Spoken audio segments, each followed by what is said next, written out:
everyone!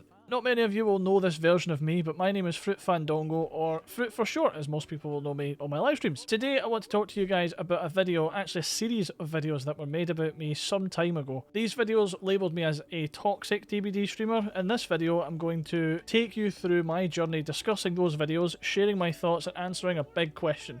Why? Why did I act the way I did, and what was the outcome once I became aware of these videos? At first, honestly, I found the videos a bit amusing. They seemed silly, just another killer main telling a survivor how to play the game, a role they don't actually play themselves. He's went for the hook. He's gonna go for me, what a tunneling prick. So where their body was there, no loop was attempted, quite far away from the shack I would say. It's survivor's mentality of, oh, he's going to go for me, of course he is, oh, what a tunneler. And they didn't even bother looping. And sure, that part is true, but looking deeper, the videos highlighted something much more important. My attitude towards my friends, and that to me means more than how I actually felt at that time. I still want to be upfront, I'm very competitive by nature and I don't think that will ever change. My reactions in-game are pretty much in line with what most players feel.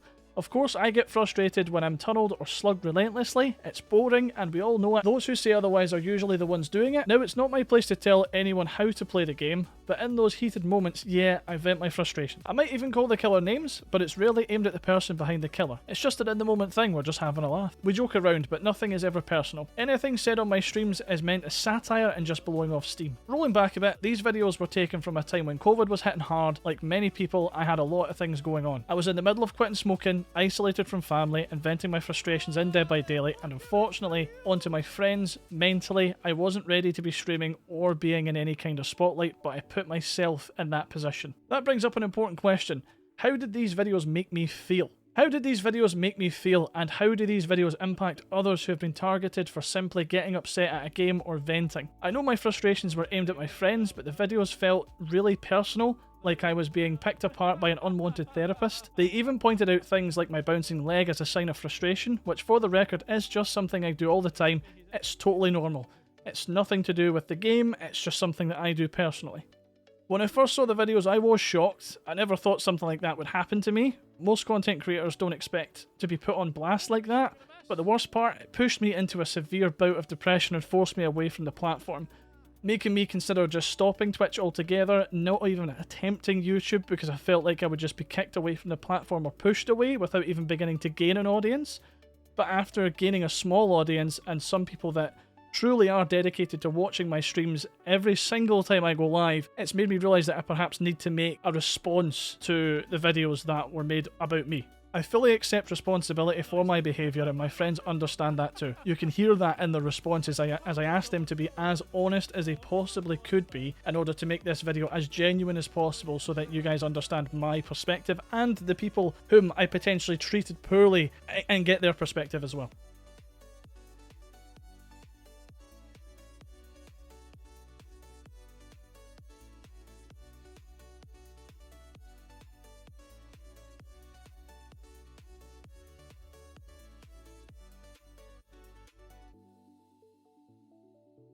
One thing I want to clarify, by the time I found out about these videos, 2 months after they were uploaded, I was already on a path to improving myself, so these videos didn't cause me to change. I was already working on that. In fact, seeing the videos actually set me back emotionally and mentally. I did reach out to the creator of the videos, asking them to take them down because I was at my lowest point. They never responded and still haven't to this day.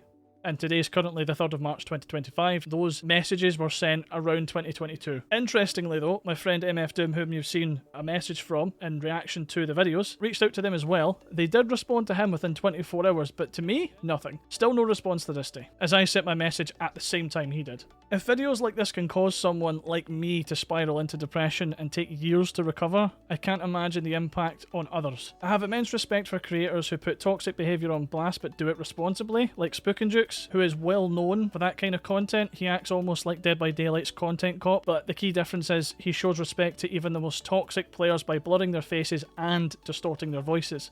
My face and voice, on the other hand, were left out there for everyone to see, which led to both great and not so great reactions This led to people coming into my streams, leaving comments, saying nasty things, leaving threats and stuff like that. There was a whole host of things that happened around the time these videos were kind of popping off. Because I wasn't given that basic courtesy, the creator of these videos, OnlyDaz, left me exposed. Ironically, his own brother, Beardface J, was once put on blast by Spook and Jukes for similar behaviour but in the killer role. That video helped him change, yet here we have the younger brother making the same kind of content without offering me the same kind of respect his brother was shown. His brother's voice was hidden or distorted and his face blurred, and then when he reached out to Spook and Jukes actually removed the video out of respect because he had changed as a person. I feel like at this point, all I'm asking for is some basic self-preservation. These videos have loomed over me for the longest time, and it's time to address it directly.